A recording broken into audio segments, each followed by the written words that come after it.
for coming tonight. Welcome to Class 8 of Science of Mind 103, Developing a Healing Consciousness. This is the last class, so it's going to be formatted a little bit different, but we always start with treatment. So the sooner you come up, the sooner you get to claim your favorite step.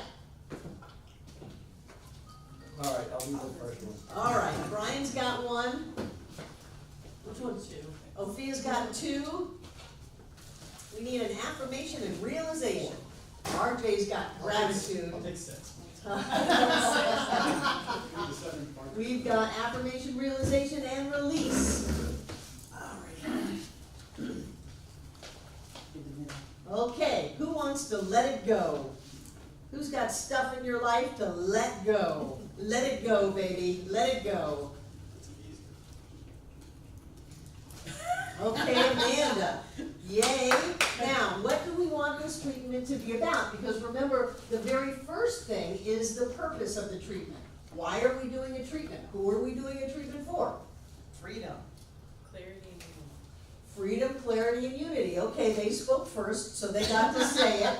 So freedom, clarity, and unity. You're going to somehow incorporate that in step 1 and step 2. You're going to affirm and realize freedom, clarity, and unity for everyone. And then you're going to be grateful for freedom, clarity, and unity. And then you're going to release it with freedom, clarity, and unity. Okay? Scooch up just a little bit and remember, let the person next to you know when you're finished. Not like by hitting them or anything, but a little communication.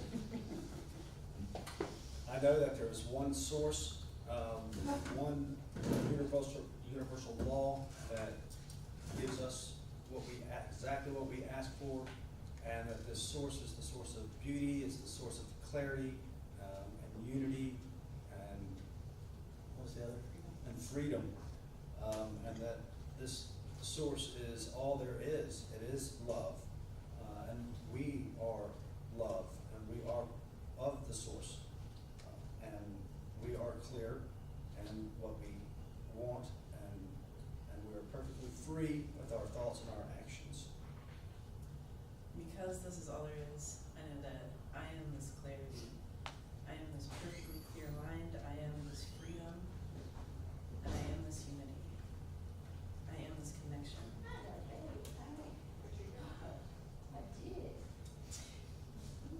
And I know clarity for all of us, whether we're here or there or anywhere. There's clarity in everything we do and everything we are and everything we aspire to. And because of this clarity, it brings freedom in all we do, whether it's health, wealth, relationships, abundance, whatever.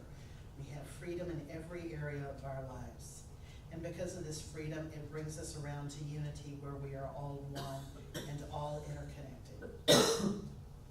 And because of this unity, we have clarity. And I am so thankful, and I am in unity with everybody within the sound of my voice in terms of this thankfulness and this gratitude. And I am so clear on this, and everyone within the sound of my voice has that clarity, and we are so thankful. And with that freedom that comes with clarity and unity and quality of life. I freely and clearly release these words into the one source, knowing that it is as we have spoken. And so So it is. So it is. Thank you. Yay. You guys are getting better and better.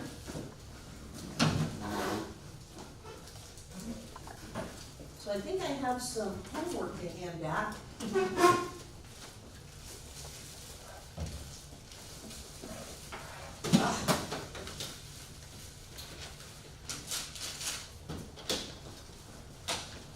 You need the book, Barbara?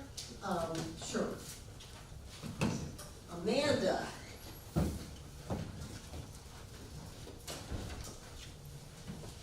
Hey, David, Mark. Robin, Alice, David, Mark, and David. Okay. I want to go over the schedule because this is the final class of Science of Mind 103, Developing a Healing Consciousness. And then next Monday, no class. That is, today's the 22nd, so that's the 29th. And then May 6th, there's no class because we have a scouting event here.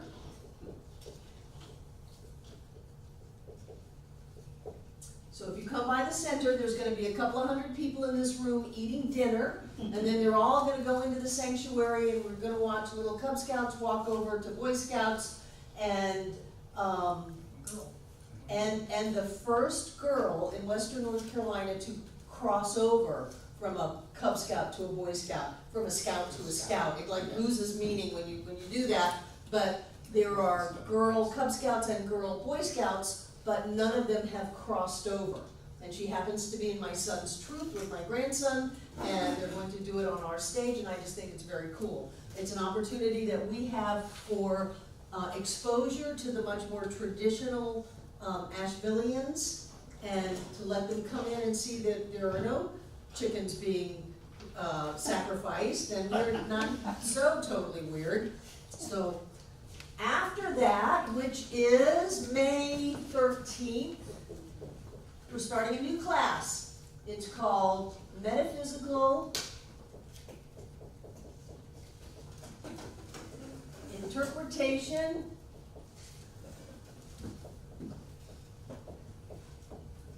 of the Bible. We've actually gone through all of the material for Science of Mind 104 that I just took in stride as we, there's a lot of built-in fluff in the standard curriculum. So rather than have that, I just went ahead and did the readings and had the material for the 104 mixed in. And as you can see by the end of your reading tonight, you ended up with the conclusion. That's the conclusion to the whole basic teaching part of the book. And then you go into some of the teachings of Jesus, and then there are a lot of treatment examples and things like that. But the basic teaching of the Science of Mind textbook ended at page 423 with your reading tonight. So rather than try to drag something out or make something up, I had so much fun with Easter that I'm going to do a metaphysical Bible class, which is really cool because I can teach you how to interpret anything. How to interpret your dreams, how to interpret things that happen. You can put your metaphysical detective hat on and you can look and say, well, what does the land symbolize? Obviously, if it's a mountain, you're going up in consciousness. If you're sinking to the bottom of the sea, that's not such a great thing. You know, and look at how that reflects your own spiritual growth. We get to do numerology, which we don't do a lot of overtly. I do a lot of numerology. I actually set the fonts on the PowerPoint to add up to a 9, because 9 is transformation. So you're being exposed to all of that. And then we get to pick apart the names. You know, these names that were given to the characters in the Bible are made up, and they're made up to represent states of consciousness. So it's going to be a lot of fun. There's not going to be probably any homework and ample time for discussion. I think it's time to have just a light, happy, let's talk about what this could mean kind of a class. And there are a lot of people who have expressed a desire to have something biblical, because we give so little of that. And I'd rather give it in a controlled environment like a class than from stage on Sunday morning where some people really just don't want to hear it. So that's what the future holds. No class for 2 Mondays, and then we're back. I just wanted to ask, in regards to the new class, for the people who are going for practitioners, is this class going to count? Yeah, that'll be one. Yeah, there's actually a class called Metaphysical Interpretation of the Bible, and I've taught it a lot. It's a lot of fun, and I actually know the Bible inside and out, so it's going to be fun. I'm not going to ask a lot of you. You really can just wing it and come and listen to some stories, and then we'll pick them all apart and write all around the whiteboard of what that means, and have fun with it. Because I'm interested in having a little fun. It's warm weather, the winter's over, you know, let's just play with it a little bit. So before we move on, one of our class members transitioned last week. Bill Wallace, Tiana's boyfriend. And because he sat in this class, I wanted to give us an opportunity just to know that and see if anybody has any feelings or anything that they feel like they want to share. I always tell people to live your life fully. The native teaching is wear death on your shoulder, because you never know when you may step across the veil. And so Bill stepped, and he's off. He's fine. He's off doing whatever it is he's doing. It was a kind of a double whammy on Sunday because Joe O'Neill transitioned on the same day. So I wonder, if soul to soul, if maybe they had a connection and walked across together. I don't know. But I just wanted to acknowledge it and see if there's anything that needs to be shared. Well, your first thing you said is, you know, he was so young, but it's quality of life, not the quantity of years. And we just did a class on immortality. So where's he gonna go? No place to go. Pegatha. Just the day before, I think it was, my brother had called me and told me one of my aunts had passed away. And I was like, okay, how do I feel about this? And then I decided, and I talked to her, and I said, I know you're in a great place now. You're really happy. You have no pain anymore. I said, you can love all your children from above and not have to deal with all this stuff down here. And I says, so I know you're in a good place, you know, and I'm really happy for you, and so on and so forth. Then I found out about Tiana, and that was a little more surprising, because like they said, he's younger and stuff, you know, anything. But it's the same thing. He's up there looking down saying, please don't be unhappy, please don't, you know, everything is fine, I'm good, I want you to be happy, you know. And so I really feel that we spend too much time thinking about the death part of it, and instead of the transformation back to all that is and how amazing that's got to be. Right. You know, and the fact that they never leave us, because we're all energy, and so we are always connected with them no matter what. Yeah. And all we have to do is reach out and say, hey, I need a word of you know, condolence or kindness or something, and we'll get it. That's wonderful. Those of us who have had near-death experiences have that to lean on, that there is great joy in dancing on the veil. Who else?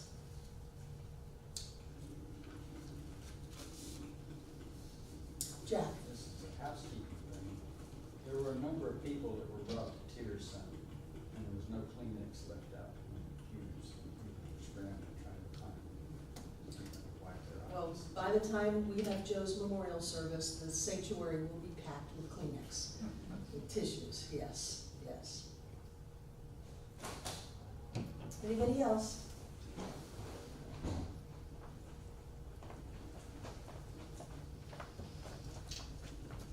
Hi, Carrie. We were just checking in about Bill. You know that Bill Wallace, our classmate, transitioned this week. Okay. So we're just checking in about it since we sat with him. I was actually actively treating him. And I don't doubt for a moment that at a soul level we know exactly what we're doing. His only request was freedom. So I was actively treating him for freedom all week.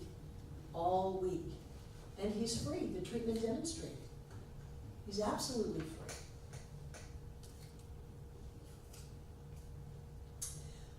So, deep breath, blow it out. Wonderful. This last class, you have homework that is your spiritual, what do we call it? Philosophy. And those of you who didn't do it yet, on the very last page of your workbook, page 56, there are some guidelines that you may wish to consider, questions you could answer, and put your spiritual philosophy together on the spot, or even standing up in front of the class just to read them and answer the questions so that you have a sense of where you are. This is about developing a healing consciousness and where you are in your idea of how spirit works and who you are and what your relationship is to all of life. And so, yes, I am going to give you an opportunity to come up to the front of the class and share with us what your spiritual philosophy is. Who wants to go first? I'll go first. Okay, come on up, Brian.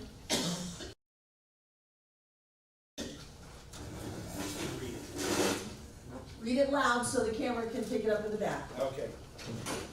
All right. My basic philosophy is to be unto others as you would have them be unto you. Beyond this basic philosophy, I believe in a higher power, and I know that we are part of this higher power. That higher power is being in us as us gives us free will to choose our thoughts and actions, thus giving us control over how we shape our lives and our soul's experience and journey. I believe our souls are eternal, returning here or elsewhere, life after life, and that our ultimate soul's desire is to learn perfect empathy and understanding. We choose when and where to come back. We travel through time and space with soul groups or a soul family, changing roles time after time. Some of the soul family shares life with us on this planet in this life. Despite or in addition to our soul family, we're all connected on this planet as part of the human experience, the human family. And we're here to express love and beauty to those we encounter everywhere and always. We are creators. We are here to create for the benefit of humanity and all creatures, great and small. We are here to love and be loved, to experience life to the fullest, whatever that is, according to each individual. We are here to share with our fellow human beings the wisdom and knowledge of our progressive experience so that future generations improve upon the manifestations of previous generations, making all people better and ushering humanity into an ever-evolving creative force for good. I'm here to spread awareness of our individual power and uniqueness. Wonderful. Do we have any questions or comments for Brian? I just think it was great. You did a really good job. Thanks. It just flew out of me. That's the way it's supposed to do. Good for you. Who's next? I'll go. Good. I didn't do it in writing, so. That's okay.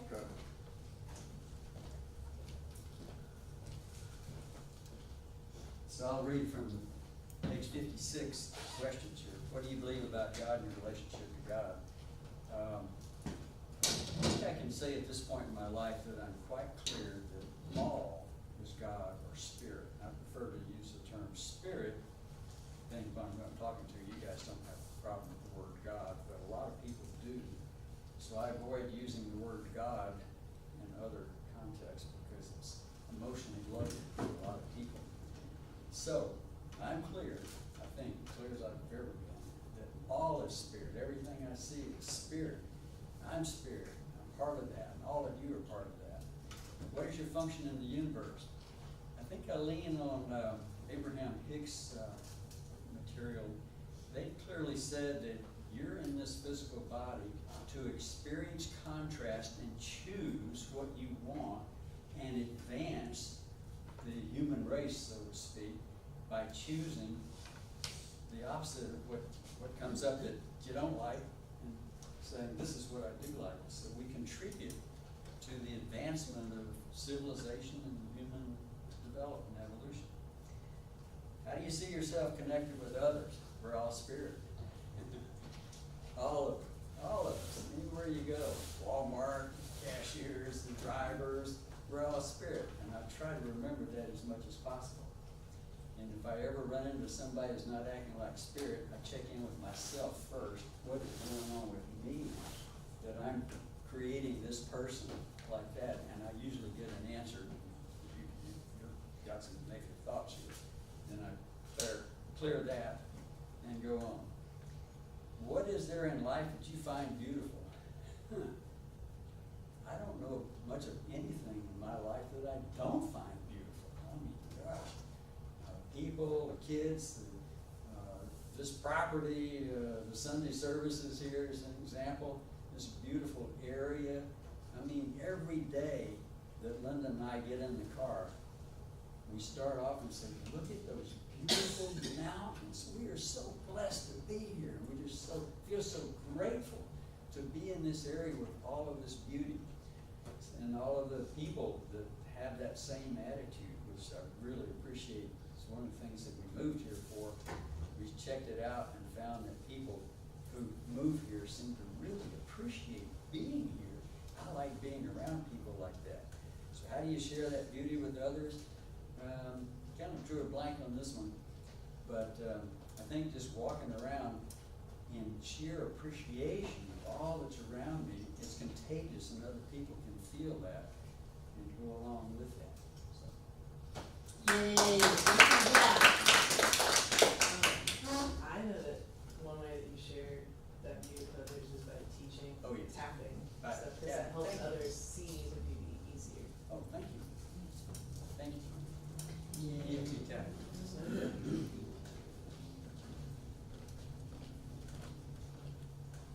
Who's next? You've known this was coming for weeks. I'll go. Yay, Gary.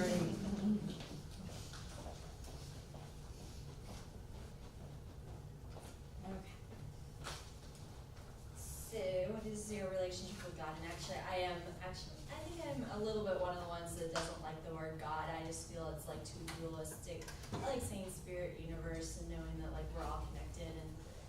But I do know that like I am spirit and form, and I know I realize that, and actually prac 1 is really that whole, the saying God is I am, that like really sunk in. I'm like, yeah, duh.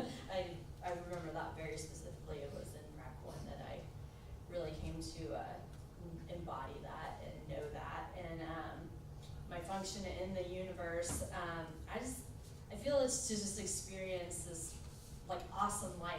And I know my purpose that I've come up with over like all the classes that I felt has really resonated with me is my purpose is to spread happiness both physically, mentally, and spiritually, because I feel like I feed a lot in everything that I do. So I feed in my work, I go home and I feed my animals, and I love baking and cooking and feeding people. So that's really like where I came up with my purpose, and I feel like that is my function in life and partner in the universe. And then I see connected to others, I really see us as like all these like little like individual lights, and that light is like radiating out from our physical being, and like then all those lights connect. So that's kind of how I see like myself connected with others, is that all of our lights are just moving outwardly and kind of connecting all into one, so then we're all just in this big light. That's how I picture it. And what do I find beautiful in life? Like right now, even just being outside and experiencing like the beauty that is just springing to life right now is, I don't know how you can't see anything beautiful in life, you know, especially right now. And I do like to, you know, share that with others.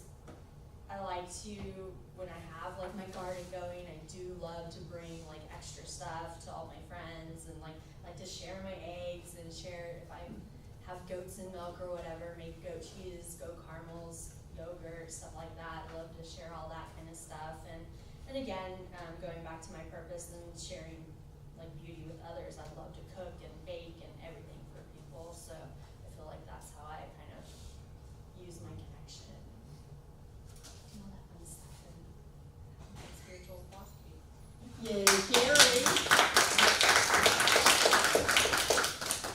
like you to do all of those things too. Who's next? Hi, Jane. Hi, I was in a traffic jam.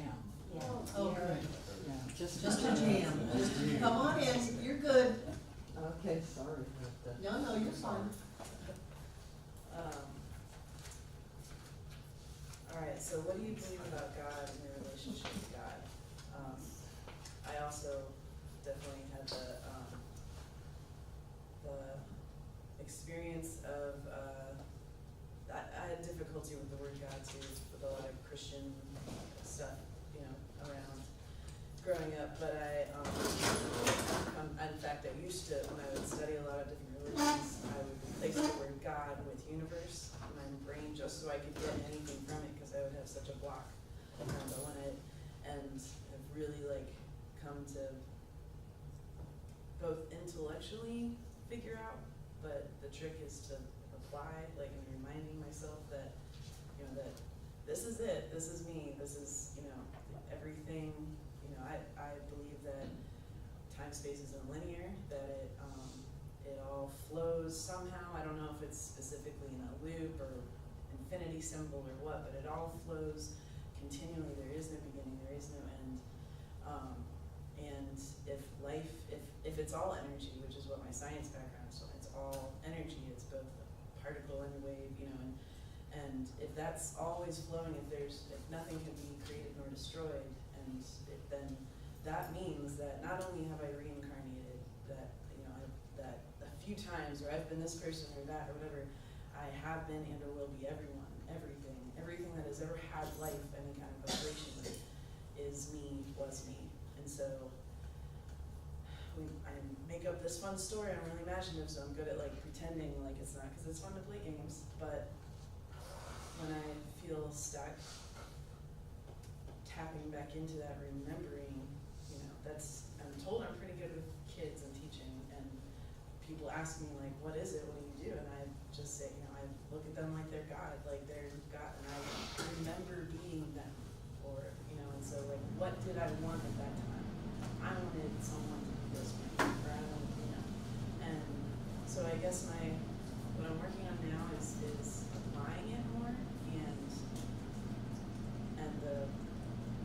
I did a meditation of the sage and the child, and listening to the sage, but also when we did the membership class here, my name tag that came up where it was the 3 words mine was wise, brave, goof. It came from yoga and Rafiki and all. So now I'm realizing okay, lighten up, bring up the goof part.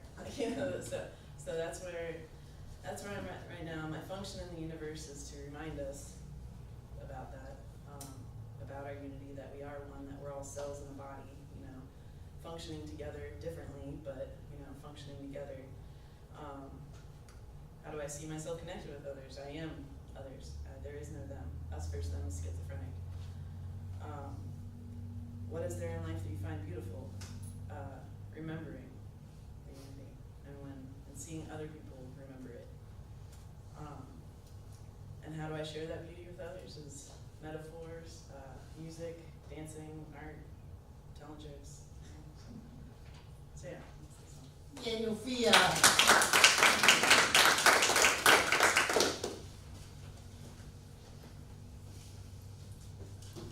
I'll go next.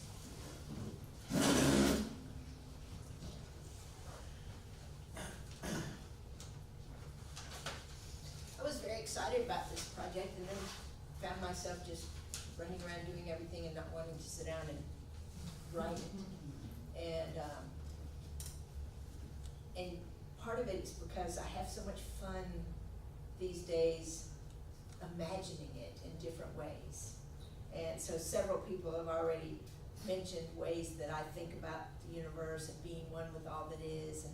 And one of the other things that really strikes a fancy for me is thinking of God as this energy and this imagination that is vast, and it's imagined for millennia years, who knows how long, before all of a sudden it needed to express itself.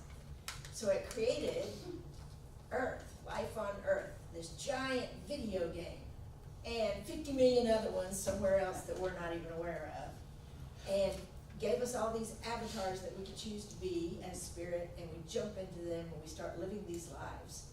But we don't know when we first start doing this that we can't die.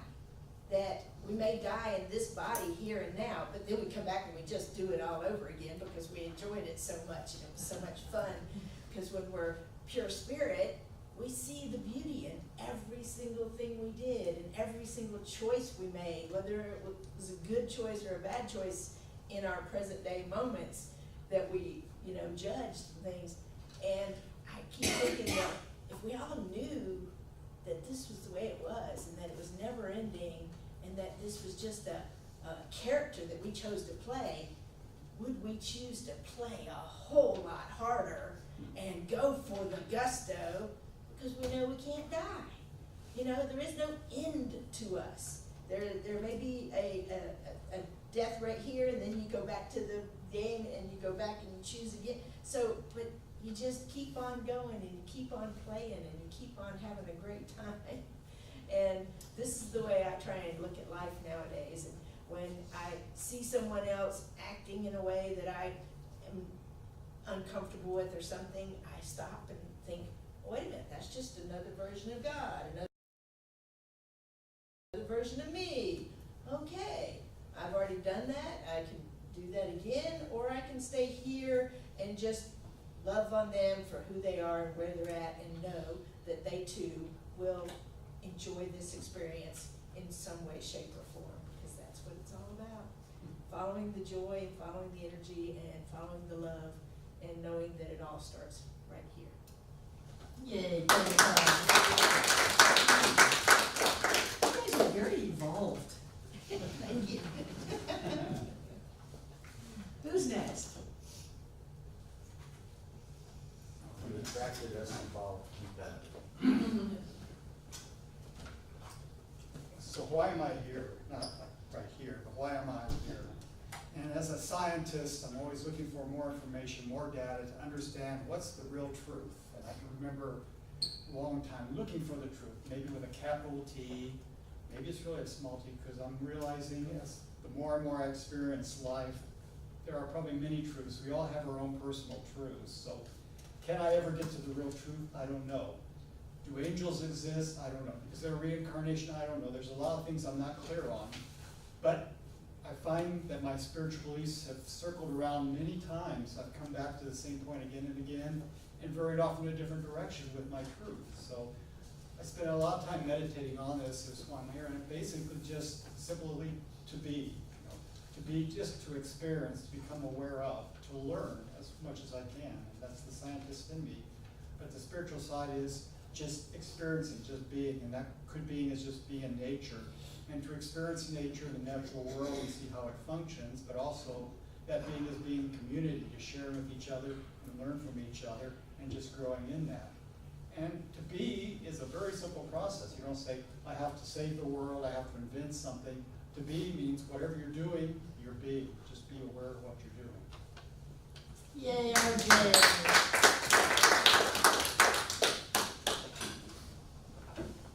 Who else?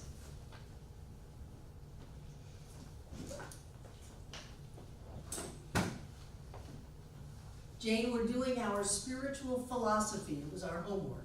Ah, okay. Who's next?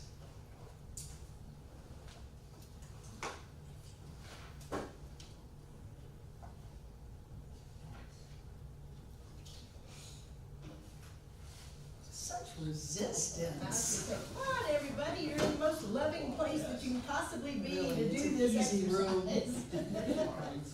I was gonna actually write something down, and of course, doing things and having fun, so it would have made probably a lot more sense if I would have written it down. What do you believe about God?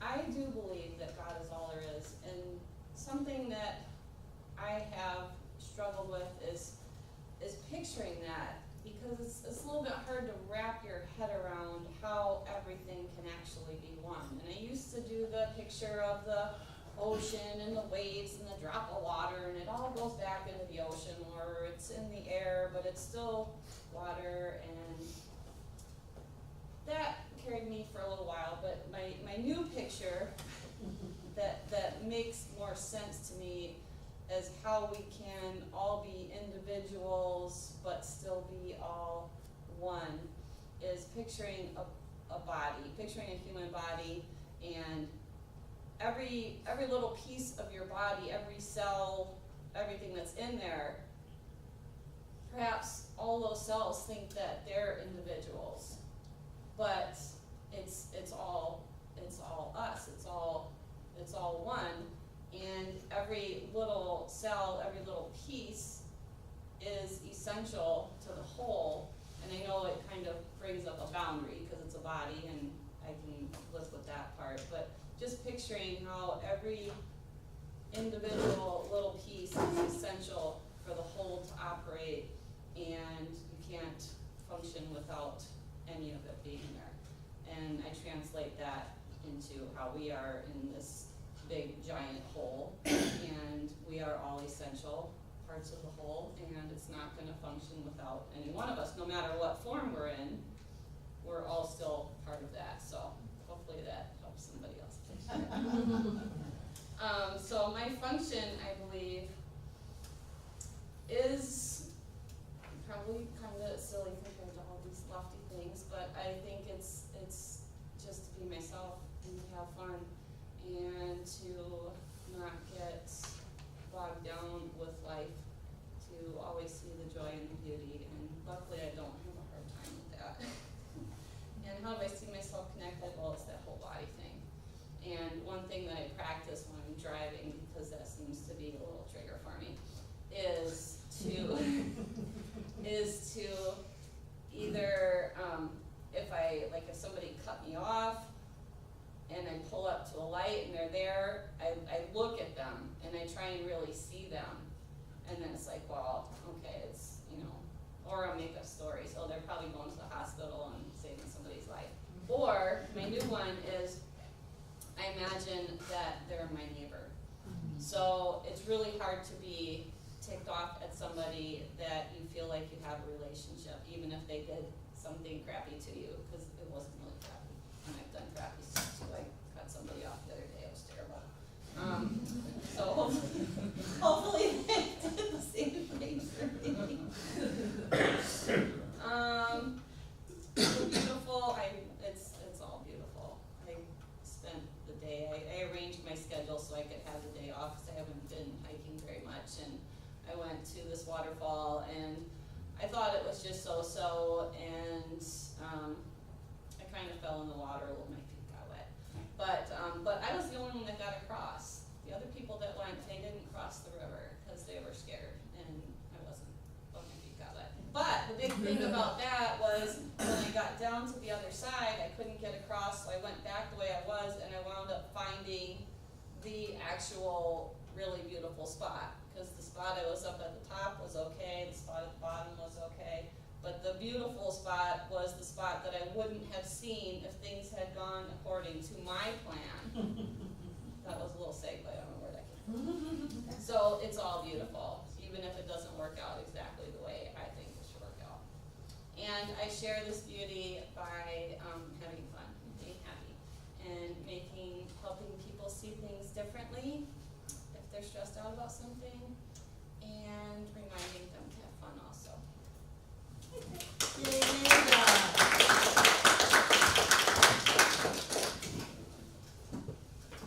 Who's next?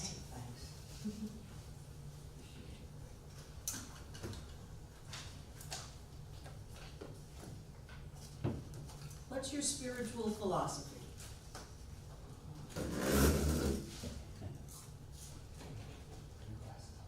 Yeah, Breezy's eye. Take the glasses up. Okay. My questions aren't real, I kind of feel, Speak up. I'm sorry. My answers are not real long, but I kind of feel about God like a lot of you do. God to me is a negative term, so I myself don't ever use it. So, what do you believe about God and your relationship to God? I believe that spirit and I are one. Number 2, what is your function within the universe? to do the best that I can to represent oneness and be happy. 3, how do you see yourself connected with others? We are all one, not separate. What is there in life that you find beautiful? Everything. How do you share that beauty with others? I might say I appreciate it so someone else might see. Yay!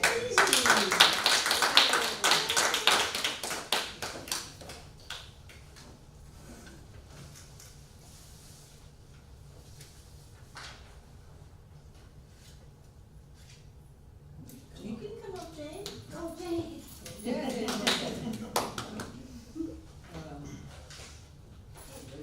better bring these costumes up there.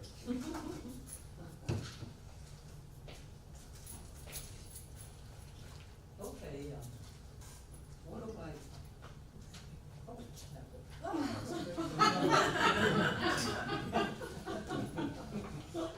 what do I believe about God and my relationship to God?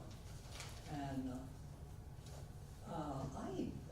part of me is God. But the problem is I don't know who that is, but I constantly talk to God, and I know, and really I'm talking to myself. I go outside like a day today, and I see all the beautiful blossoms, and I say, thank you, God, without really knowing who I'm addressing. But it has to do with me, and it has to do with the world that I see. And I just, I believe in, let's see, what do I believe about God, which is that he's, he or she, God is infinite, eternal, and just huge, and it's just beyond me, actually. But anyway, with this God, whatever it is, creates this world that I live in, and I'm very thankful for that. So what are my functions? What's my function in this universe?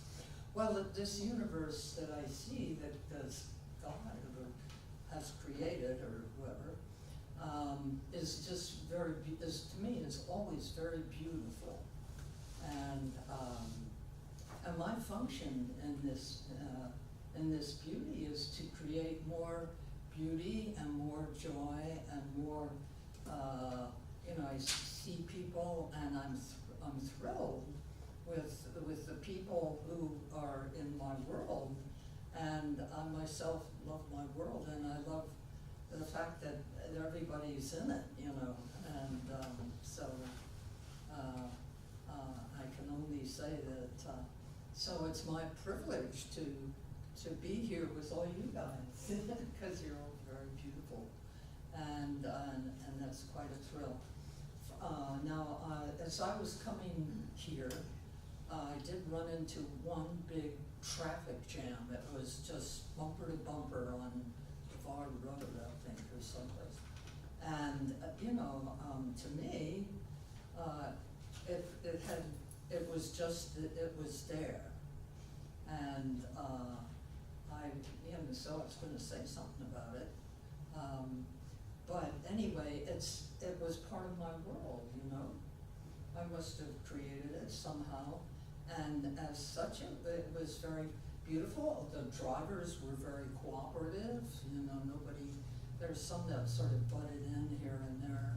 But, and the interesting thing is, if I got angry, let's say there were a couple of drivers who cut in, in front of other people, because they wanted to get some, and I just, to me, I just figured, let them go, and it's just part of the, I have no power over my world, and so I just take a look at around me, and I, look at the beauty around, and forget about the people that don't drive the way I feel they should.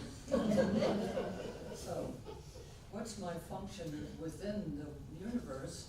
And I can only say that anybody that I run across, I want to spread joy and peace and love to.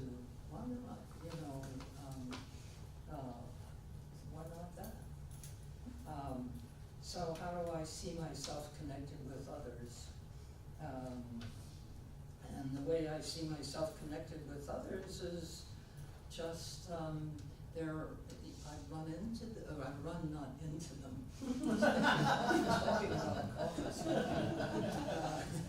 I don't run into them, but they cross my path, I cross their path.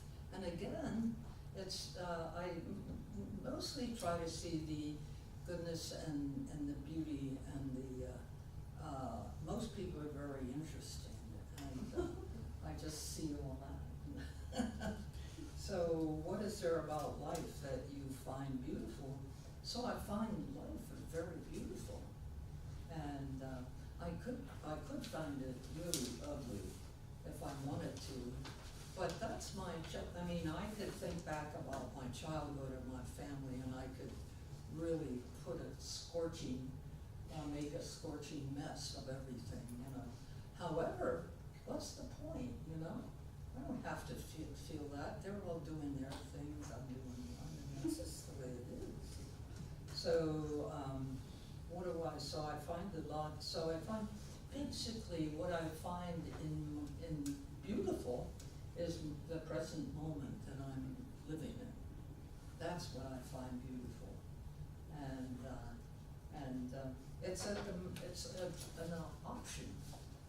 And I just choose to believe that. I don't know if it's particularly true, beautiful or not, but I find it to be beautiful, and if I find it to be beautiful, then it becomes beautiful. You know, it's my choice. And so, do I share beauty with others? And I have. I always try to, and whenever I encounter people, I'm always very pleased to see them. And to share good feelings with them. So I really basically like, and it just makes sense to me. And I've thought that ever since I was a little kid, when I had a lot of ugly stuff going on. But I realized there's just so much beautiful, and a lot of the people that I was with did not agree with my perceptions of beauty, and I, you know, wanted everybody to love each other, and everybody hated each other. So, but so what? That, you know, that has nothing to do with me, because I feel that everybody has a right to create their own world, and so that's basically what I think. Yeah.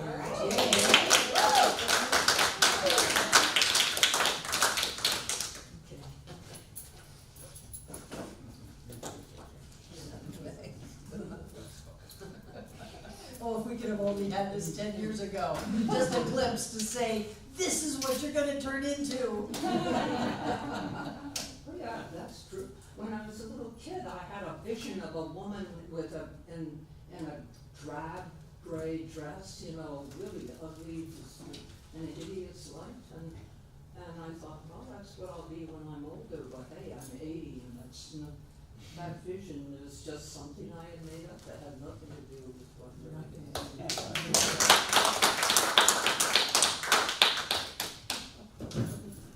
Who's next? You people are amazing. Yeah.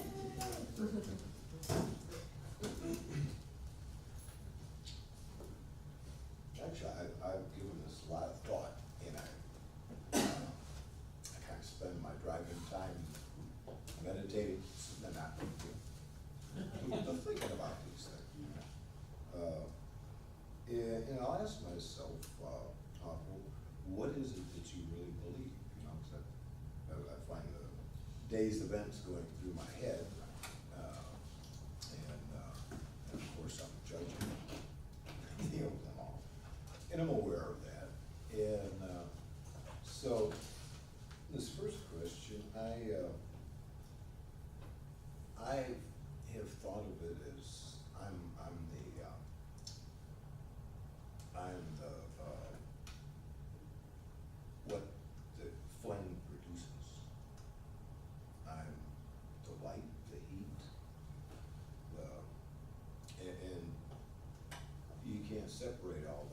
from its source. You know, it just can't. And so I think about these things, and yeah, I understand, it makes perfect sense to me, it has for a long time, but, you know, I think, well, you know, this is, I can only feel this, I can only be aware, you know, in my heart about this. And I get chills, so I'm moving in the right direction. Yeah, I mean, it is just really cool. And my function is to let this light shine more, to learn how to, not how to let the love out, to let all the crap, the fears and this and that, to let them go. And yeah, I've gotten really pretty good at silencing my inner critic. And one idea I got from Abraham was kind of useful as upstream and downstream. And a thought will come to me, you know, like Esther and Abraham had this thing, but it's real, you know, I can see it, you know, I got paper in my hand or whatever. This is real. And like Ernest, it's only as real as I make it. And, you know, because science tells us these little things are thinking in and out from spirit into us, into our world, constantly. So they can change in a heartbeat, blink of an eye. And so that's what I'm going with the flow. Just that's my function. I think with the light, and connected with others. There's one mind, there's one spirit, and it's, you know, it's just, I think of it too like a film with light, you know, like a movie. The film is all, you know, that light is shining through, and there's film, even in the light places and the dark places, there's still film with the light shining through. And it's continuous. So we're images of the one. And it's, you know, it's just, it makes perfect sense to me. And to the beauty, I love the winter in a way. I've heard someone say that it looks desolate, but I think it just looks cool. In the wintertime even, the ridges they look like fish bones, you know, and especially when you get a glaze or some snow on them, and that's just, God, I appreciate that so much. And then in the springtime, I slowly see the red and the green froth, and I so appreciate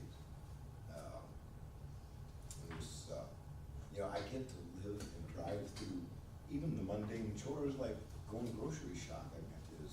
We've got a vista that people drive hundreds and hundreds of miles to see. And so, that and really,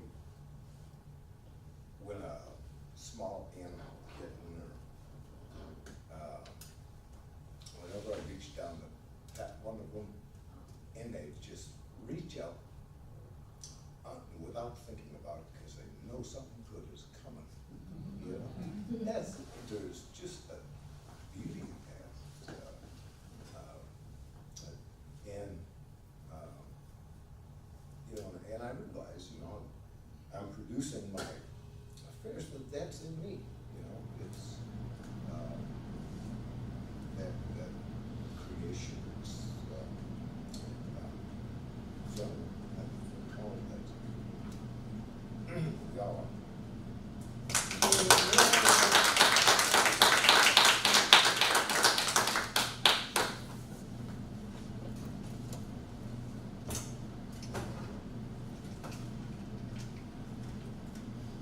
Who's next?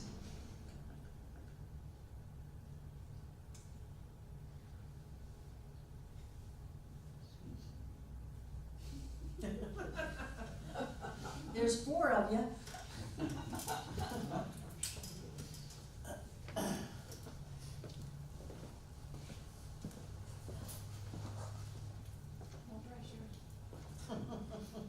Terry, you ready? I am, but I've got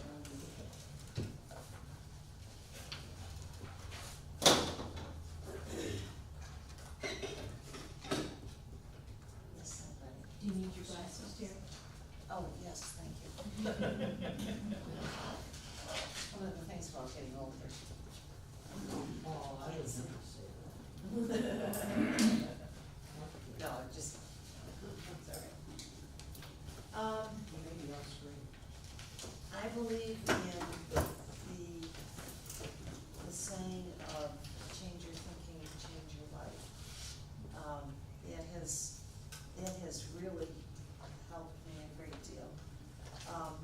I have struggled with, this whole concept of the fact that I am God, that we are God, and, because that was not something, that I was brought up with. My God, from a very long time ago, was, somebody who was up on a cloud, you know, the whole 9 yards. And that has been something that I have struggled with until I realized that we are made in the image and the likeness of God. And, that way I could carry God within me.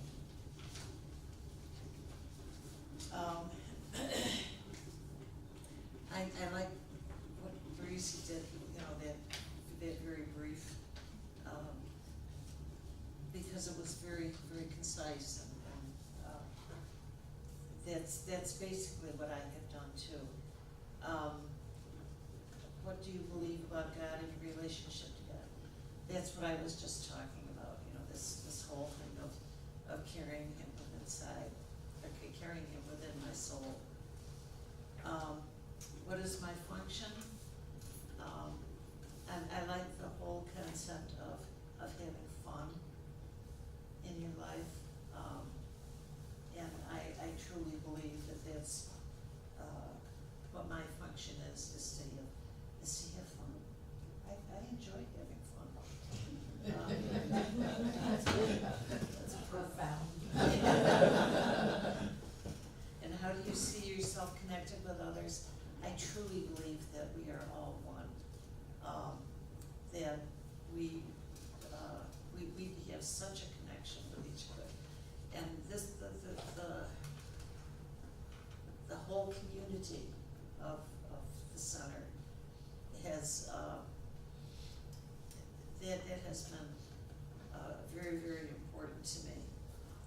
And what is there in life that you find beautiful? I find everything beautiful. I love the mountains. I used to live in Weaverville, and I remember driving down 26, going into Weaverville, and just seeing those mountains. Oh my God, they're beautiful. They are just incredible. And how do you share that beauty? Just by talking about it, by expressing. I don't know why I get so emotional, but I do. It's so beautiful. Oh, good. You know, when I think about the beauty of this place, it just, you know, this is what I do when I'm driving down 26. I cry like this because the beauty is just incredible to me. My dad used to cry like this, and I used to think to myself, I'm never gonna do that. Never say never.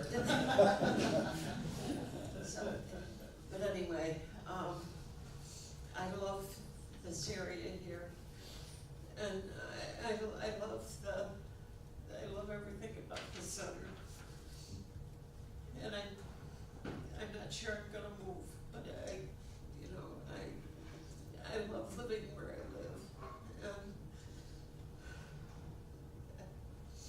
well, that's just me. Yeah, Gary.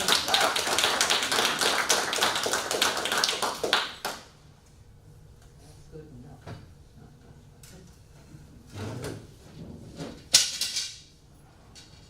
There's three of you. One of you's got your paper out. I guess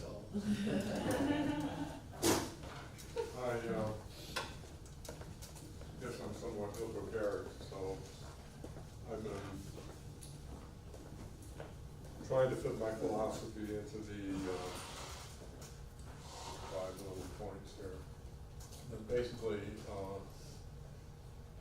my philosophy is I believe that there is a creative stuff from which all things are made, and its original source that fills and permeates and saturates the universe and all things. And a thought in that substance produces the thing imaged by the thought. And I know that I am a thinking being, I'm a thinking, acting being. So my thoughts are really what determine my life, my thoughts and my actions. And relating that to God, and all being one, whatever that creative substance is, it's an energy, it's a force. It's been described as, you know, a quantum theory, which is really thought.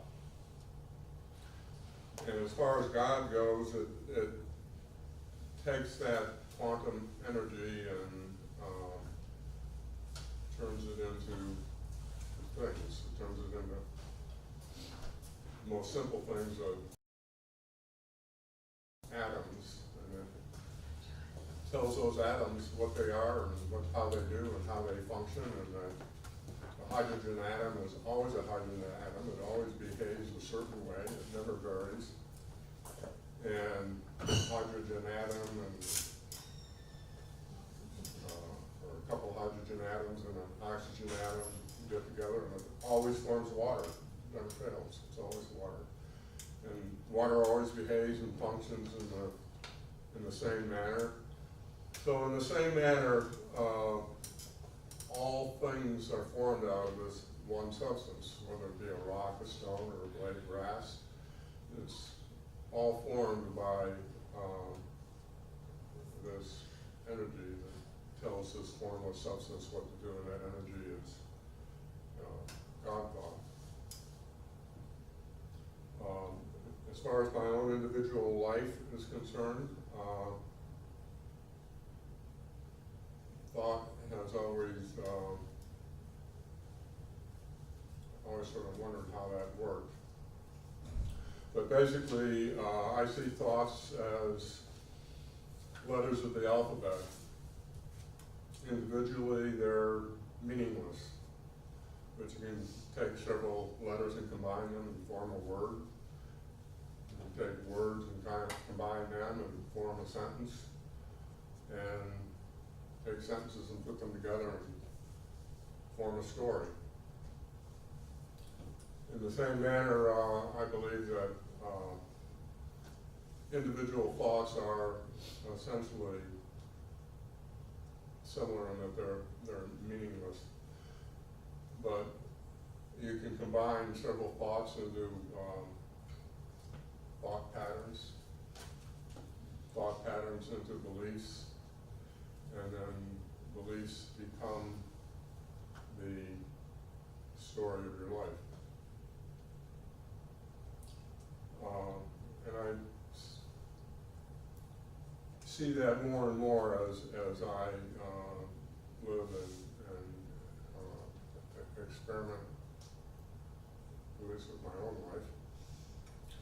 And it always seems that it works out, no matter how it may appear at the moment. Given sufficient time, it becomes clear and obvious exactly how that thought process led to whatever particular story it is that I may be struggling with or may be excited and filled with joy and happiness with. I guess the way that I see this and others is that I believe and see the same process taking place in everyone I meet. And I allow that to be. I don't try to enter into that process specifically. But in terms of seeing that, I can share that with people. And I guess the beauty and the joy is to see how that is always working. And the people that you're the closest to and know the best, you can see it more clearly. And in essence, you do end up becoming part of it because the thoughts and the actions sort of weave together, and that's what forms relationships, and it goes on and on and on. That's the way it is as far as I see it.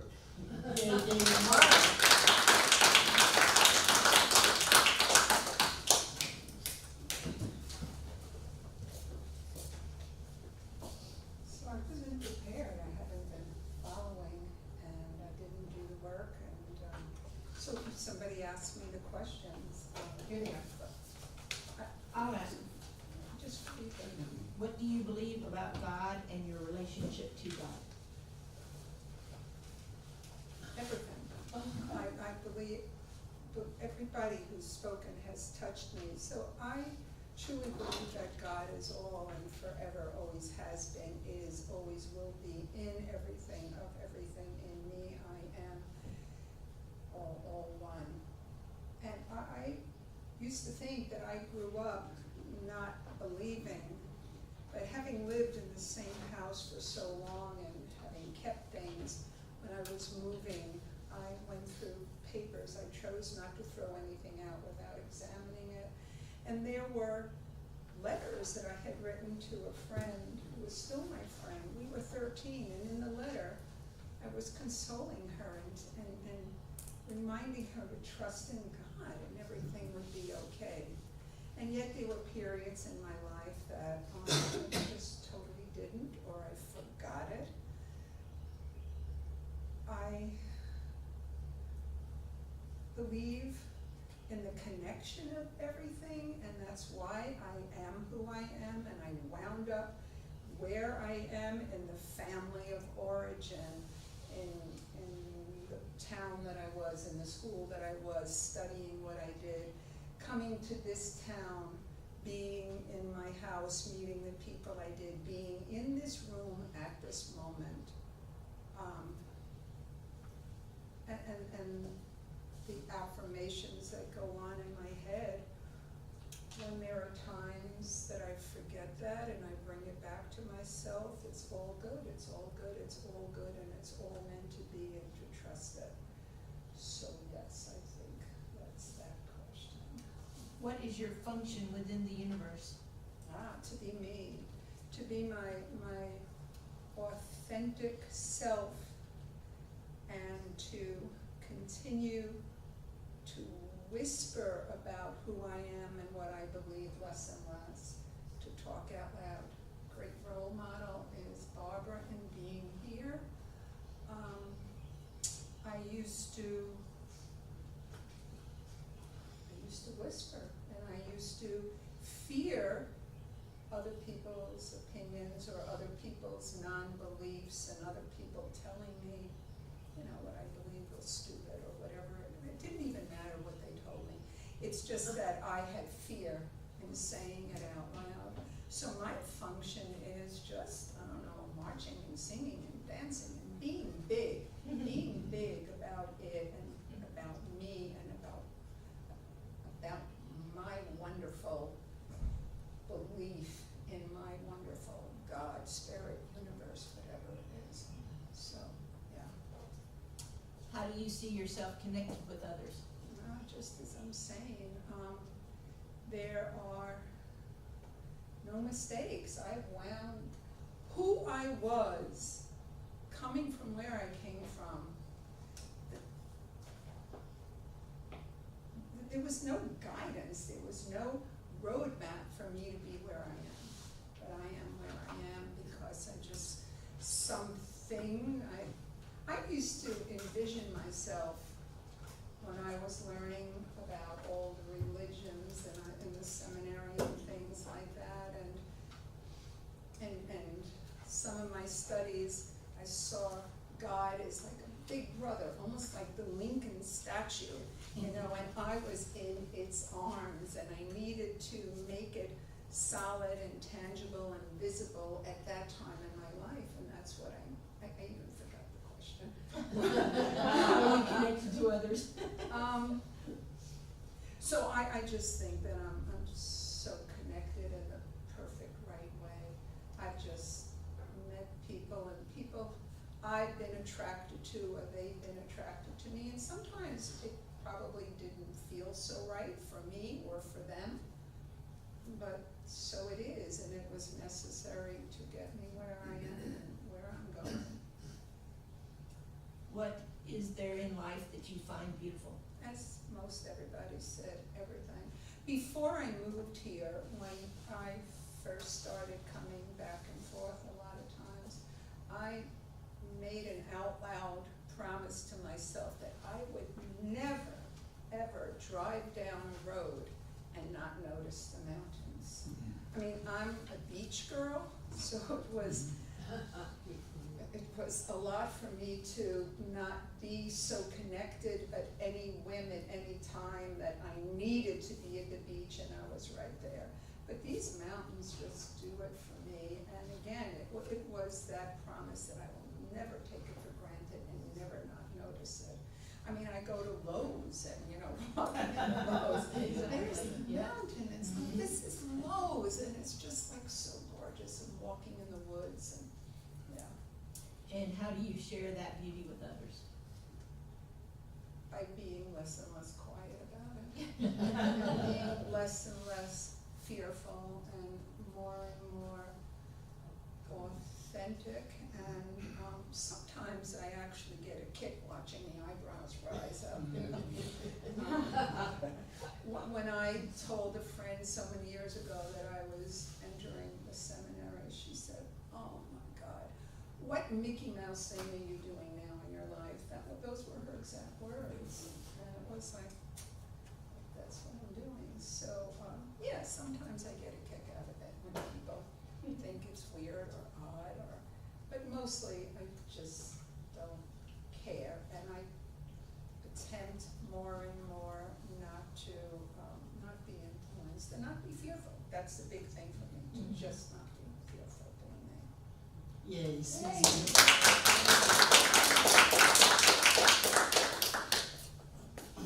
You coming up?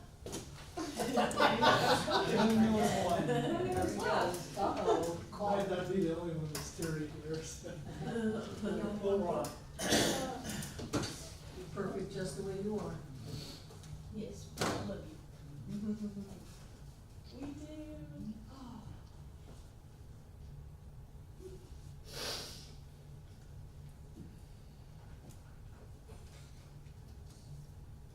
So I'd like to do these in order, so I can leave with a question for you. So what is, vision, what is there in life that you find beautiful? And I'm listening to all you guys and you're talking about the sunshine and the flowers and all that. The thing I find the most beautiful is the experience of the experience. So when it was freezing cold last year and it was 20 degrees below or 9 degrees below, I was out with my dog and we're walking the park.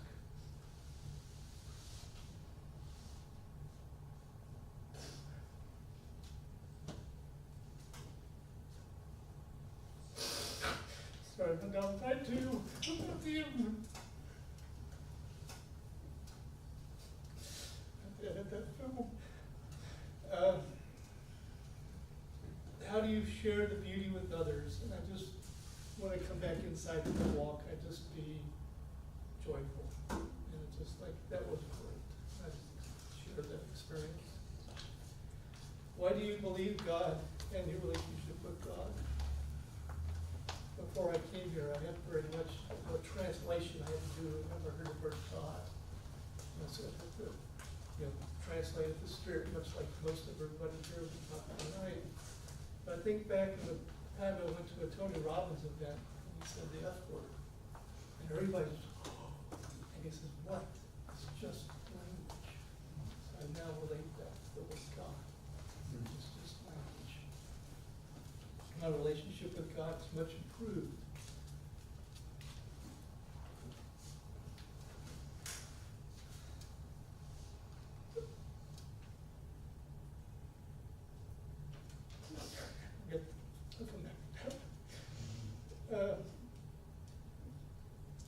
What is your function within the universe? I feel it's time to step up and play a bigger game.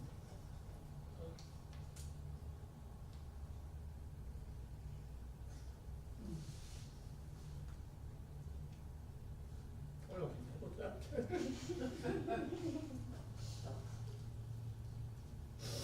Now for the question. The original question is, how do you send yourself connected with others? My question to you is, Tiana and I have a magical relationship. We're just the best of friends. We've even said to each other, we're the best of friends. We love each other. And I knew Bill, but we never really got to know Bill. But why is it I'm so doing this? So emotional about his loss or his. So it's probably this. What does he represent to you? Someone my friend loves. And?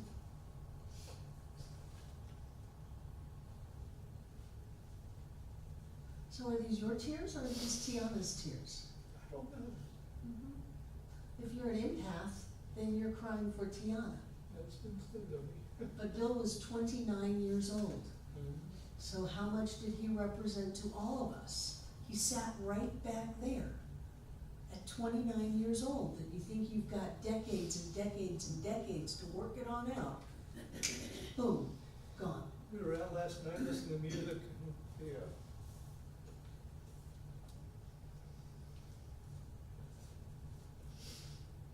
he had a thing in his life where he had to go down to Georgia for a while. I don't want to say too much. But he had an experience he had to experience in Georgia.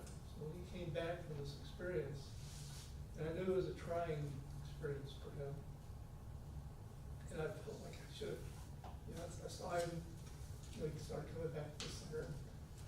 I wanted to give him a hug, just tell him I love him. And I didn't do that. I thought there was fire.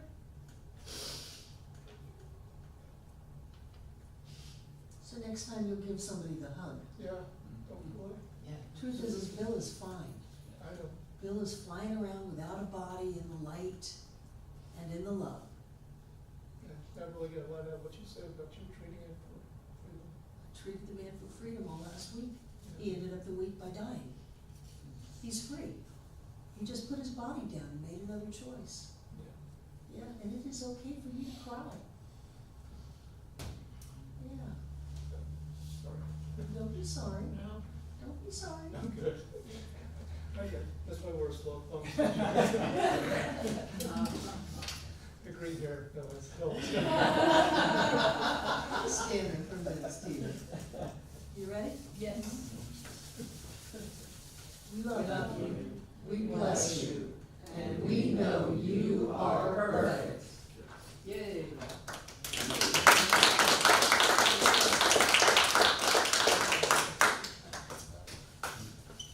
You guys are so cool. We have a good teacher. Thank you. So the break is long overdue. and we can take a break and quickly do treatment work for each other, or we can come back and finish up the book with a little lecture.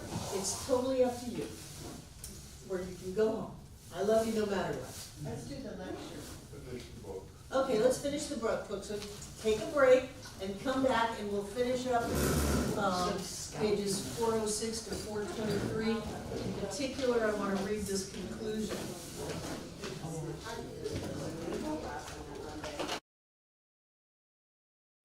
Okay, so we are back looking at the last reading in the textbook. Have you enjoyed this book? Has it been helpful in explaining some of the principles of science of mind or the way the universe works? Yes. Good, I'm glad, I'm glad. So as we finish it up, this is a review of, basically the entire book. And we reviewed half of it last week. One of the points I want to make is that because spirit is present in its entirety at every point simultaneously, which is what you need to have a unity, a oneness, then every place you focus, spirit is in its entirety. So it doesn't matter how big you think your demonstration is gonna need to be, or how much God can you marshal, in this creation. You have all of it. Every place you focus, everything you think about, has all that spirit is at that point. So when you think about it, I see it like it's almost Star Wars time, so I see it like a lightsaber. And you have all of this awareness, all of this power right here. So be aware of where you're flinging your thoughts. If you are going to go into doom and gloom and trauma and drama and all is lost and all of that, you are commanding all that spirit is at the point of that thought. So be very mindful. And there is nothing that you can't create, because all of spirit is present where you direct it.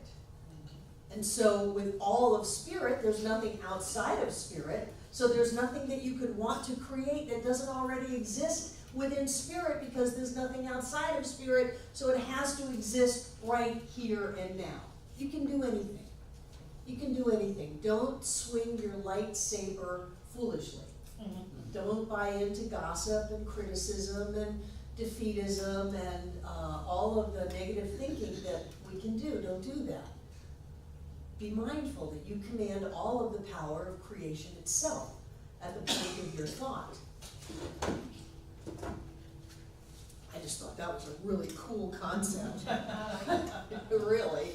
Remember that thought is cause, and that effect follows thought. And so when you're doing a treatment, you're going to want to, you're going to want to do the treatment in first cause, unconditioned causation, those verities of life, peace, power, beauty, joy, love, light, and wisdom. You can treat for the car. Amanda, you're welcome with your blue Volkswagen. So yes, we can do that, but really your better treatment is for freedom, for love, for joy, for peace, for wholeness, those kinds of treatments, because then your treatment is not being limited by what Ernest and Troward call a secondary causation. So if Amanda hadn't really asked me to treat for this particular car, I would not have. I would have treated her for freedom. I would have treated her for joy. I would have treated her for prosperity and abundance, and however the vehicle in her life showed up, it would have come through that. But I treated her for a blue Volkswagen, whatever it was. She had the list, and she got that. But who knows? Who knows what other vehicle there could have been? Who knows what other pathway could have emerged? So what I like to do is I like to go straight to the unconditioned cause. And the unconditioned cause doesn't have conditions. It's not in the world of the relative. It doesn't have ends to it or edges. It's not this particular job. It's not that set amount of money. It's not whatever your conditioned cause might be, that you want that particular thing. And what we want to do is we want to step up from that and open up. Remember, we talked about this a lot, what you're going to treat for, and how to talk to each other to try to bring yourself up from, please, oh please treat that I get this job, to, well, what is the job going to give you, and how are you able to experience life more whole and more complete with that job? Well, let's just go to the whole and the complete. And if the job is part of that wholeness and completeness, it'll show up through the job. But if it isn't, we're not going to limit our wholeness and completeness by treating for this job. So that's the difference between first cause and secondary causation. And what I like to do, and I like to teach my students, although it's not going to happen all the time, go to where that thing is going to get you. Well, I want you to treat that my back is healed.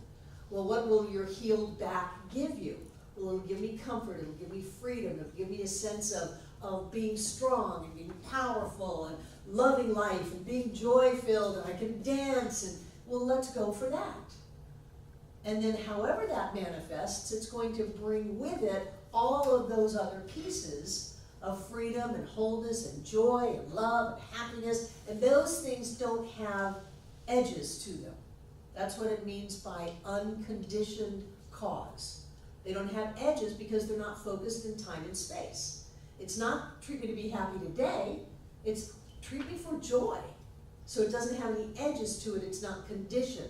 We want to go beyond the thing and get to the God quality, and then let that collapse into form as things.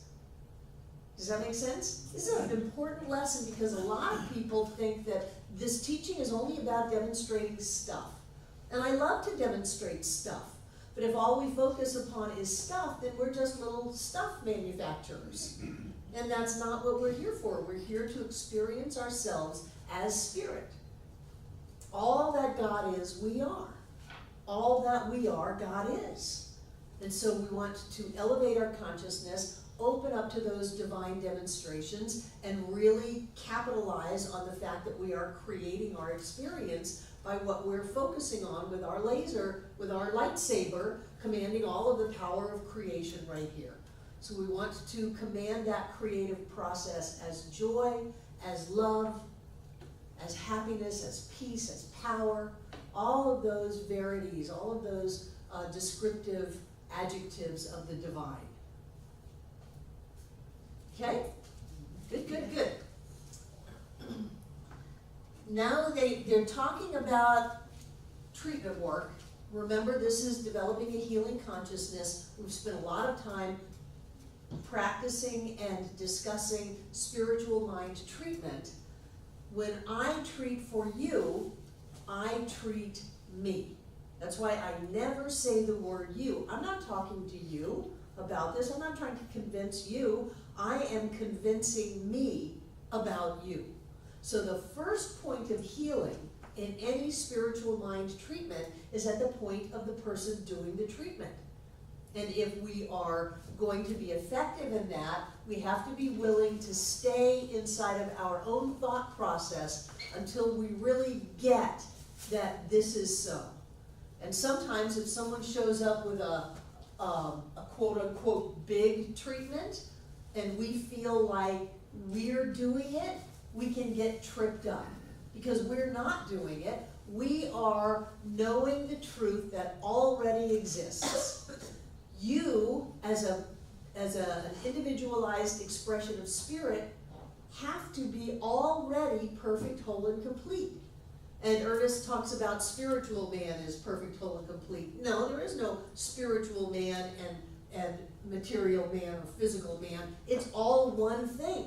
So we are perfect, whole, and complete right here and right now.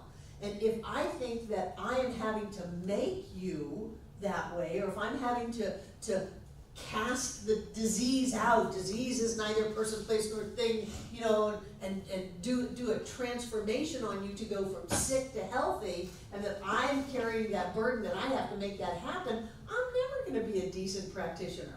What I do is work on myself until I can see your wholeness, until I know your perfection, and that it's already there. It's like uncovering you instead of trying to make something happen.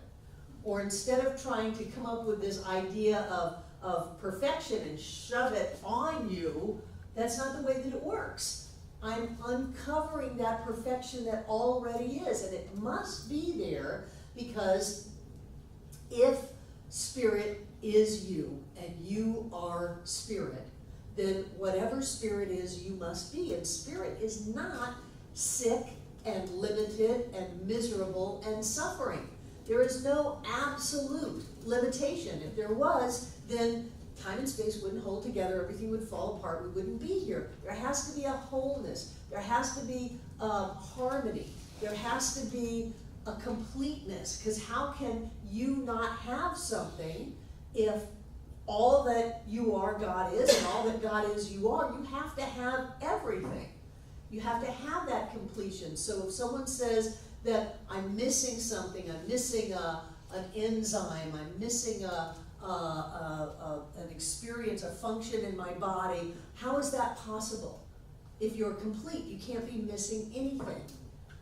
So what the practitioner does is the practitioner works on themselves. And when you get into, if you go into practitioner studies, one of the very first nights of class is a letter that Ernest writes to people going into the practitioner studies. And he says, you know, if you say that you're going to treat someone, you have to be prepared to stay up all night long, that's what it takes for you to really get the perfection of that person, that wholeness, that completion.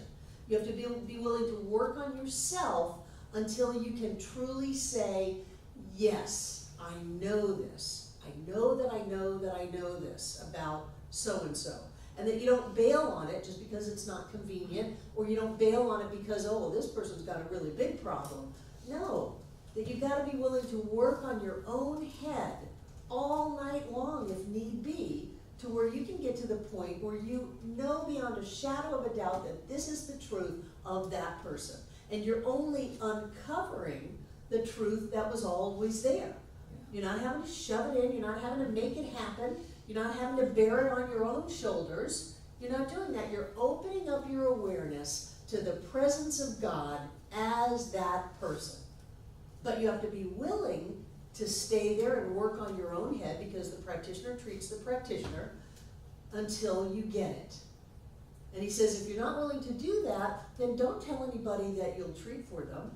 That treating for someone is not just oh, I'll hold a good thought for you. That's not what it is. It's staying inside of yourself until you really get the truth of this. And when you do that, time and space collapses into form to reveal the divine perfection of that person, and people call it a miracle. It's really quite wonderful. But the miracle didn't happen. The miracle was always there. It was covered up by some old beliefs. And it's our job to go through our own belief system. Well, why is it that I feel that this is a bigger request than the person yesterday? What is it about me that I'm holding on to this idea that this is a hard demonstration as opposed to another one that's an easy one? And what do I really believe about this? Do I really believe that sickness can come out of the blue, or that things are inherited genetically, or that money is limited, or that, you know, people are cads, or whatever? What is it that I believe inside of myself? And that's where the work is done. That's why just treating for someone is such an amazing growth process. For you to be able to see spirit in somebody else, to see God looking out from those eyes, to be able to feel that love, that divine love of someone else, to know that, then you look out at the world and you see that everywhere. But the practitioner always treats the practitioner, and you don't give up. If you're going to give up on somebody, please call them back and let them know that you're not treating them anymore. And sometimes it's not appropriate to treat someone. If someone comes up to you and asks you to treat them and you don't feel right about it, you can say no. But if you say yes, that carries a very sacred contract that you're going to stay inside of you until you see God right in the middle of that circumstance. And you don't see God looking a certain way, well, this worked out a certain way. No, you just see God. You see God as peace, as power, as beauty, as joy, wisdom, love, light, life, prosperity, all of the incredible qualities that you can come up with that mean God to you or mean spirit to you. Those of you who are God folk, mean spirit. Jane. So, what I hear you saying is that when a practitioner treats somebody, they're basically opening that person's eyes to. No, they're opening their own eyes. They're opening their eyes. Yes. So the practitioner is opening his eyes or her eyes. Yeah, the practitioner's eyes. Yeah. Yes. So to see that person clearly. To see the person clearly, and meanwhile the person receiving that, does that practitioner pass that awareness to? Well, remember we're all one. Okay. So what I know at the point of me is also known at the point of you. Okay. And truth known demonstrates instantly. I see. So if I know about you, there's no space between you and me. I'm not taking my knowing and lobbing it over to Jane, and I'm not trying to convince Jane to know that. There often is a teaching element to a practitioner-client relationship, but I don't have to have you believe a certain way for my knowing of you to demonstrate. Now, if you haven't changed your consciousness, chances are you're going to recreate that problem. Yeah. But if I say Jane can't experience her wholeness because she hasn't embraced it yet, then I'm qualifying my treatment.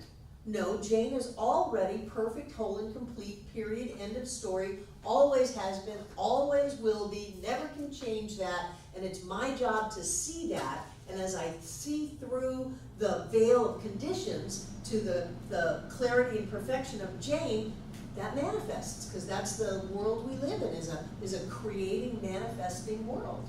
So the practitioner then sees has an awareness of the client, and meanwhile the client, what happens with the client? Does the client suddenly realize, oh, I'm whole, perfect? The client will demonstrate that in their life. It will show up. So when the client gets the new doctor report that says that's completely gone, or when the whatever it is shows up in their life, then there's often a revelation of hallelujah, look at what happened, this is fantastic, this is great. Yeah. But it's not required to demonstrate. If I had to require you to be perfectly clear before you could demonstrate, we would never go anywhere. That's why we have practitioners. Practitioners hold the clarity of consciousness. Everything is resolved in consciousness. You can hold all of the resistance that you want, and most people do when they are terrified. When they are terrified. When the doctor says you're going to be dead in 3 months, and they come here, can somebody help me? And they have a healing. Their fear cannot stop that which already is from already being there, because it already is. We're not having to make it happen. We're not having to shove it in their lives. We're simply revealing that, and that's what the practitioner does. However, it's often a really good idea for that person to learn more about this teaching, to open up, to practice, to experience other ways of seeing themselves, and that's why we have classes, and that's why there's a teaching element to this. But it's not required. Many people go down the spiritual path after they've had the miracle. They say, well, I want to learn more about this. You know, someone who's deaf and a practitioner does a treatment for them and their hearing returns just like that. And then they go, oh, I want to learn more about this. but it's a cop-out to say, I did the treatment, the fault must be in them because they couldn't accept it. No, no, no, no, no, no. There was nothing to accept, the perfection already exists. It is simply on the mind of the practitioner to see that so clearly that everything opens up and the perfection emerges for everyone to see. And does the client then see clearly? It depends on the client, Oh, yeah. you know? As long as the practitioner sees it. As long as the practitioner sees it, then it demonstrates. Yeah. And can that person go down the road in life and recreate all of their problems? Of course they can. That's why we have classes, so that we help ourselves not do that. But it's really important to remember that the practitioner only treats the practitioner, that you're not using willpower. You're simply opening up to that presence that is already here. If I thought that I had to make you something, boy, I'd be exhausted. Oh, I've got to think enough that Pegatha has this, or that Carrie has that, or Brian has that, or Susan has that, because I'm making that happen. It's not that. Because then we're thinking that something is broken or wrong, and that I have to fix it. There's nothing to fix. We're not broken. There's nothing wrong. But it is incumbent upon us to see each other clearly as that presence of spirit, a being of light, a being of love. And when we see each other like that, then that manifests. That's why people who come here, their lives get better and better just by coming here or watching online. People who expose themselves to being held in that energy, that there's nothing broken, there's nothing wrong, there's nothing missing, that everything is perfect, whole, and complete right here and right now, that that's the truth of us, always has been, always will be. When we're in that environment, that comes out. And it comes out whether we're directly receiving treatment or we walk in the door on Sunday morning and somebody hugs us. Oh, I'm okay. Everything's good. Everything's going to be okay. So we bring that forth more and more and more. People who come here, their lives get better. That's why some people leave, because they don't want that. Susan. So one of my old fears that occasionally revisits me is that if I was thinking negative, what believing is seeing and what I focus on manifests. And I know that to be positive and wonderful, but I would scare myself in thinking, so I have these negative thoughts and I will create negative conditions. But knowing that you, John, Sally, the practitioners, the belief and the consciousness of everybody around me can basically override my negativity and my... Your negativity is not as big as you think it is. I love what you said, David Mark, about one thought doesn't mean anything. You start piling them on each other into belief systems, and then you create a story, you call it your life. So what you thought of negative thoughts, so what? Your consciousness, you've been working on yourself for decades. So your consciousness, you have so many spiritual deposits in your consciousness that if you freak out a little bit and have a negative thought, you're not going to turn your world upside down. You built that level of consciousness by giving to yourself and making those deposits. So you can take a little withdrawal of a little bit of negativity or a little bit of anger. I mean, I don't recommend it because you start paying a lot out. Turn it around as quickly as you can, but you've got enough. You've got enough to cover yourself. You've got your own back. I do, and I remember one night before one of the fire walks, I had said to John, but I'm afraid of the pain, and he said, but you're bigger than your pain, and that rides with me everywhere I go. You're bigger than your negativity. You're bigger than your pettiness. I wouldn't say that to everybody, because some people they haven't made any deposits. They've just been paying out all their life, so it's their job to start making deposits and to build that up. But don't afraid of yourself. And even if you have a negative thought, even if it's manifested already, you can turn it around with another thought. Once you realize what you're doing, then you make a choice, you turn it around, you think different thoughts, and the conditions just flip. Yeah, don't be afraid of yourself. You are all that you've got.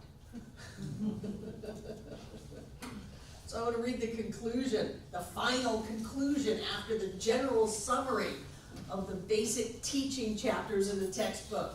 In conclusion, what the world needs is spiritual conviction, followed by spiritual experience. I would rather see a student of this science prove its principle than to have him repeat all the words of wisdom that have ever been uttered. It is far easier to teach the truth than it is to practice it. Now, those particular lines have been quoted, especially among ministers, for years and years and years. It's easier to teach than practice, and what you have to do is practice. Not talk about it, do it. It's easy to talk about it. The trick is to do it. But the practice of truth is personal to each, and in the long run, no one can live our life for us. To each is given what he needs, and the gifts of heaven come alike to all. How we shall use these gifts is all that matters. To hold one's thought steadfastly to the constructive, to that which endures, and to the truth may not be easy in a rapidly changing world, but to the one who makes the attempt, much is guaranteed. Now he's saying you don't even have to master it. All you have to do is attempt it, and you get much guaranteed. The essence of spiritual mind healing and of all true religious philosophy is an inner realization of the presence of perfection within and around about. It is the hope of heaven, the voice of God proclaiming, I am that which thou art that which I am. That was Ernest's summing up of all of his work. So your job is to see God all around you. It's to demonstrate these principles, not to talk about them, and to get a hold of your thinking and to focus on what you want to have in your life. And even if you just attempt it, much will be not given, guaranteed. Much will be guaranteed you. So I've had a wonderful time teaching this class. I think that you have all mastered spiritual mind treatment for each other, which was my personal goal of this class, and I think you've done a very good job. So as we close it up, take out what you're going to give.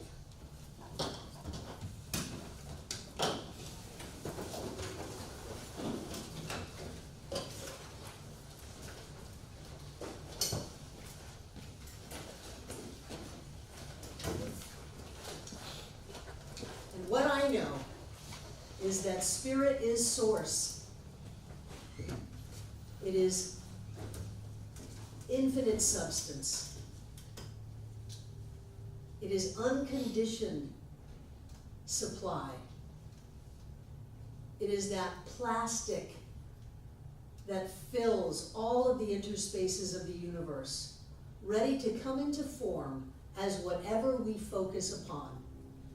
And so I know that being created out of that infinite substance, each of us has infinite abundance, infinite prosperity, infinite blessings in our lives, not because we put them there, but because they are the nature of life itself. And so we open up our God eyes to see that every desire is filled, everything we choose we have, and that the blessings continue forever. And so we say, yes, we're grateful for those, and we accept them all to live the best life ever. And in that state of gratitude, I simply release this treatment to all that God is, because I know that God is all. As together we say, and so it is.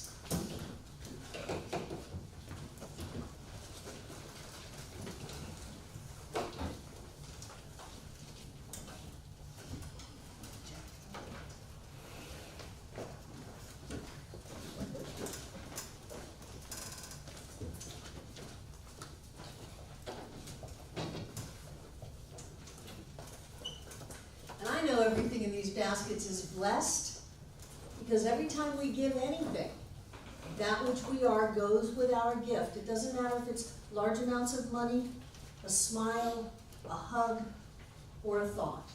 That which we are, God as us, Spirit as us, the divine as us, shoots out into the world every time we give. Personally, I see it as golden light pouring forth from each of us, filling up this room from the floor to the ceiling and all between the walls. This air is rich and blessed with God as us. And as Spirit moves in our lives, things happen. So right here and right now, each of us is touched. We are blessed and we are healed. And I know that that energy cannot stay locked up in a room, so it goes out all around this world to touch, to bless, and to heal every being on this planet. And then I see it shoot out into the heavens to continue to touch and bless and heal. I know that that energy is always here and always now, so every one of us here tonight is blessed. Everyone who has ever been here, and everyone yet to come. And so it is. I love you guys. Have a wonderful couple of weeks. I'll be back for the first Sunday in May, and that's it. You going out of town?